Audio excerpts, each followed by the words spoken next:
English में translate करेंगे, सबसे पहले ऑब्जेक्ट आएगा the door. The door was opened, this is the verb, by him.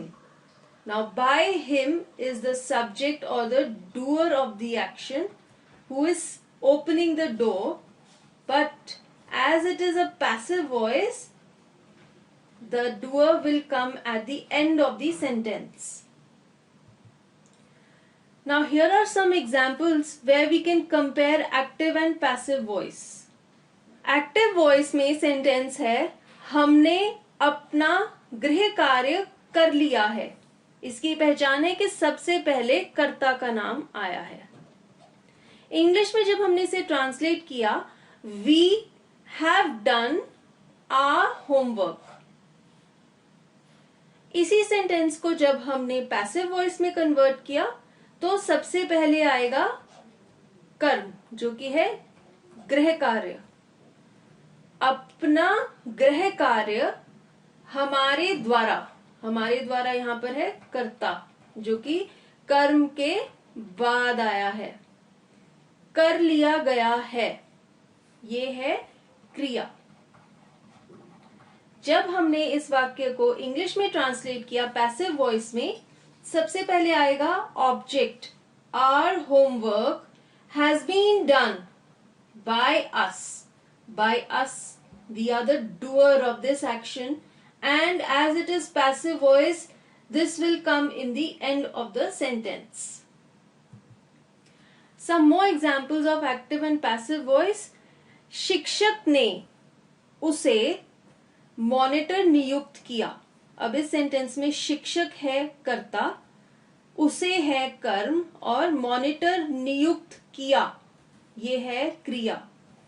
When we translate it into English, the teacher, शिक्षक is the teacher, has appointed him, this is the verb, as the monitor, this is the object of the sentence. Now when we convert it into passive voice, सबसे पहले आएगा कर्म, जिस पर कार्य हुआ, जो कि है वो स्टूडेंट जिसे हम कहते हैं वह.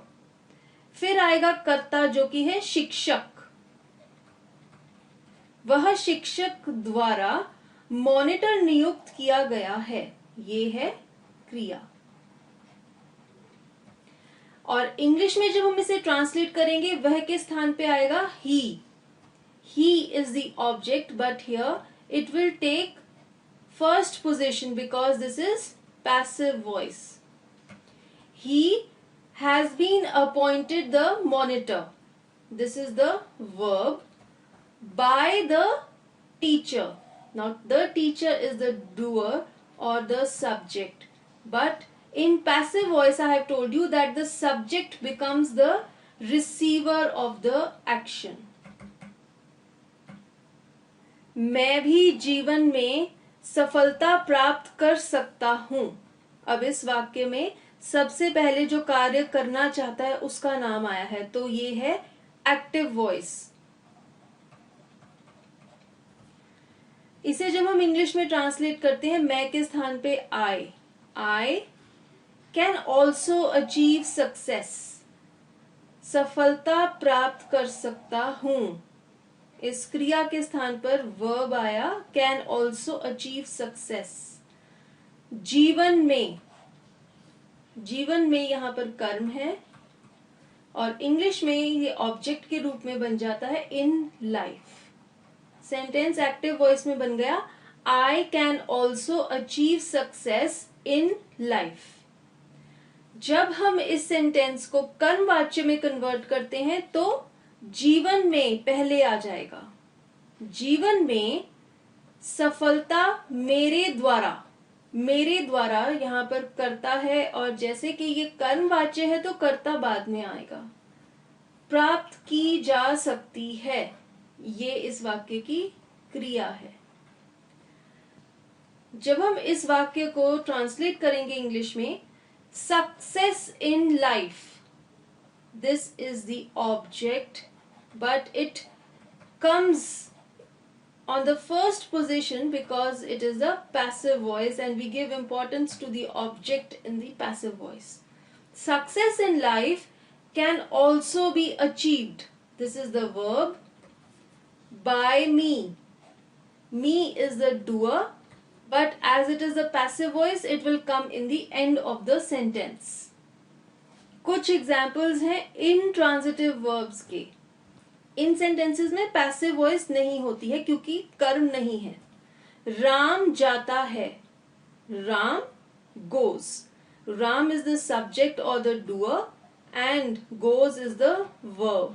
So there is no object in this sentence and so we cannot convert it into passive voice. There's another such example. वह जल गया है. He has been burnt. He is the subject or the doer of the action and has been burnt is the action. There is no object and so we cannot convert it into passive voice.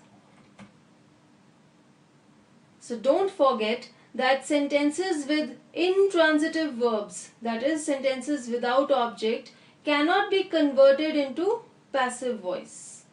अब कुछ sentences हैं आपकी practice के लिए. आप इन्हें English में translate करके आगे चल के इनके आंसर्स देख सकते हैं.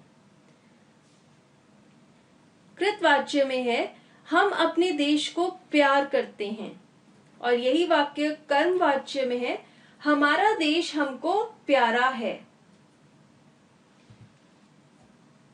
चलिए आंसर देखते हैं. एक्टिव वॉइस में ये सेंटेंस बन जाएगा वी लव आवर कंट्री. हम अपने देश को प्यार करते हैं, वी लव आवर कंट्री. और जब ये कर्मवाच्य बन जाता है हमारा देश हमको प्यारा है, our country is loved by us. एक और सेंटेंस है कृतवाच्य में वह मेरी शादी पर आई थी और कर्मवाच्य में ये सेंटेंस बन जाता है मेरी शादी पर वह आई थी. इसके इंग्लिश ट्रांसलेशंस हैं वह मेरी शादी पर आई थी. ये इंग्लिश में बन जाएगा she had attended my wedding. और कर्मवाच्य में मेरी शादी पर वह आई थी, इंग्लिश में ट्रांसलेट करने पर my wedding had been attended by her. एक और सेंटेंस है कृतवाच्य में मैंने स्लेट तोड़ी थी और यही वाक्य जब हम कर्मवाच्य में बोलेंगे स्लेट मेरे द्वारा तोड़ी गई थी. इंग्लिश में एक्टिव वॉइस में सेंटेंस बन जाएगा I had broken the slate. सबसे पहले हमने आई जो कि डूअर है एक्शन का उसका नाम लिया है, एम्फेसिस डूअर पे है एक्टिव वॉइस में. और कर्मवाच्य में पैसिव वॉइस में एम्फेसिस ऑब्जेक्ट पर डल जाएगा, वो पहले आएगा. The slate had been broken by me. Doer का नाम एंड में आएगा. एक और सेंटेंस है कृतवाच्य में बिल्ली ने दूध पी लिया. बिल्ली जो कि करता है उसका नाम सबसे पहले आया है कृतवाच्य में. कर्मवाच्य में ये बन गया दूध बिल्ली द्वारा पी लिया गया है. दूध जो कि कर्म है वो पहले आया कर्मवाच्य में. जब हमने इसे इंग्लिश में ट्रांसलेट किया एक्टिव वॉइस में the cat has drunk the milk. The cat is the doer of the action, so we have named it first. Now when we have converted it into passive voice, we will use the word milk first because this is the object and we will lay emphasis on the object in passive voice. The milk has